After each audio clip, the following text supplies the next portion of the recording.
Compas, lo que está pasando ya es del colmo. Hace pocas horas renunciaron la ministra de Salud y el ministro de Trabajo. Hemos esperado durante semanas a que el gobierno tome las medidas necesarias para enfrentar la pandemia. En lugar de eso, ¿qué hemos visto? Una mini crisis de gabinete en las áreas involucradas, una pugna diaria por protagonismo y una metralla de dimes y diretes justamente entre las autoridades que deberían estar enfrentando la crisis. Y quizá lo más vergonzoso es que se ha tratado de posicionar que Romo y Otto manejaron muy bien el problema, nada más lejos de la verdad. Y este no es un tema menor, tenemos que saber lo que se ha estado haciendo mal para dejar de cometer errores.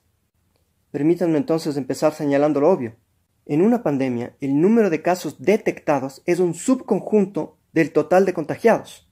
Si queremos detener la pandemia, lo que tenemos que hacer es aislar no a los detectados, sino a los contagiados. Pequeño problema, ¿cómo saber quiénes son los contagiados? Súmenle a eso un problema aún mayor, que es que el total de contagiados va creciendo a medida que pasa el tiempo. ¿Qué hacer entonces? Como identificar a todos los contagiados es imposible, una opción es aislar un área geográfica que contenga con alta probabilidad a todos los contagiados. Eso es justamente lo que hicieron en China. Una vez que el virus empezó a expandirse en la ciudad de Wuhan, las autoridades pusieron en cuarentena a toda la ciudad. Al haber actuado oportunamente, no tuvieron que paralizar el país entero. Y lo que debe quedar claro es que mientras más tiempo pase, más amplia será el área de contención sobre la que se deberá actuar y más drásticas deberán ser las medidas a tomarse. Y no solo eso, sino que mayores serán las probabilidades de fracaso de la medida ante la posibilidad de que nuevos contagiados hayan migrado a otras áreas. ¿Cuál habría sido entonces la alternativa? Para responder a esa pregunta tenemos que hacer un breve análisis comparativo de cómo reaccionó el Estado, primero ante la gripe porcina y hoy ante el coronavirus. En el año 2009 se extendía por el mundo una pandemia todavía más mortífera que el coronavirus, la llamada gripe porcina o AH1N1. En el siguiente diagrama pueden ustedes ver dos líneas de tiempo, una correspondiente a la gripe porcina y otra correspondiente al coronavirus. Aquí insisto, no se trata de comparar las pandemias per se, porque de hecho un coronavirus y una gripe A son bastante distintas en su letalidad, en su velocidad de contagio. De lo que se trata, como dije, es de comparar las reacciones del gobierno ante las pandemias. Para realizar esta comparación necesitamos un punto en el tiempo que nos permita sincronizar las dos enfermedades. Ese punto naturalmente es la detección del primer contagio, que marca el instante en el que el gobierno se da cuenta de que el virus entró al país. Para el caso de la gripe porcina, eso ocurrió el 15 de mayo del 2009 y para el caso del coronavirus ocurrió el 29 de febrero del 2020. Comparemos ahora cuál fue la acción respectiva del gobierno. Lo primero que hay que señalar es que en ambos casos se declaró estado de excepción. Pero aquí viene lo interesante. En el caso del coronavirus, el estado de excepción se declara el 16 de marzo, es decir, 16 días después de la primera detección. ¿Qué ocurrió en cambio en el caso de la gripe porcina? Si bien el primer contagio se detecta el 15 de mayo, el estado de excepción se declaró el 29 de abril, es decir, 16 días antes del primer contagio.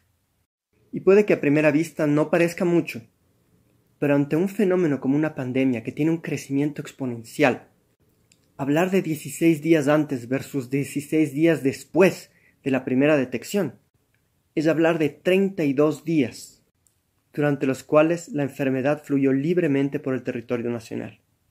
Esa brecha es la diferencia entre actuar y reaccionar, entre prevenir y lamentar. Entonces, claro, se toman medidas tan fuertes como el cierre de los servicios públicos, un toque de queda, la suspensión de vuelos internos, la circulación vehicular restringida y hasta una cuarentena comunitaria y el cierre del espacio aéreo. Pero como se hizo demasiado tarde, todo eso resultó ineficaz. A eso súmenle que mientras el resto de países del mundo elevan el gasto público, protegen el empleo y redirigen ingentes recursos para enfrentar la pandemia, ¿el Ecuador todavía se rige bajo una lógica fondo monetarista? ¿El ministro de Finanzas hace todo por pagar la deuda externa pasado mañana? ¿Y la ministra de Salud renunció porque no le transfieren los recursos necesarios para enfrentar la crisis? Ante lo cual, por cierto, Martínez salió a decir que la ministra de Salud Mintió, pues ella reconoció que se le transfirieron recursos. Nosotros sí tuvimos desde el mes de enero la transferencia de recursos que fue inmediatamente distribuida a las diferentes coordinaciones zonales. Sí, los recursos de enero que estaban ya presupuestados, no los que se necesita para enfrentar la pandemia. Hoy más que nunca vuelve a cobrar sentido aquella frase de los 90, la deuda o la vida. Si pasado mañana el ministro Richard Martínez demuestra que tiene los recursos para pagar la deuda, y de aquí a 20 días estamos contando los muertos en miles, sepan ustedes que entre la deuda y la vida, el ministro Martínez escogió la deuda. ¿Qué hacer entonces? ¿Ya esperamos suficiente? ¿Apoyar al gobierno en emergencia? Sí, si es que la prioridad del gobierno es la vida de los ciudadanos, no si su prioridad sigue siendo el pago de la deuda.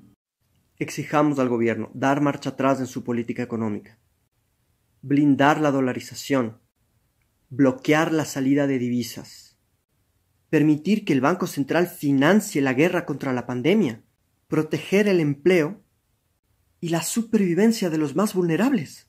No es exageración, ya no queda tiempo.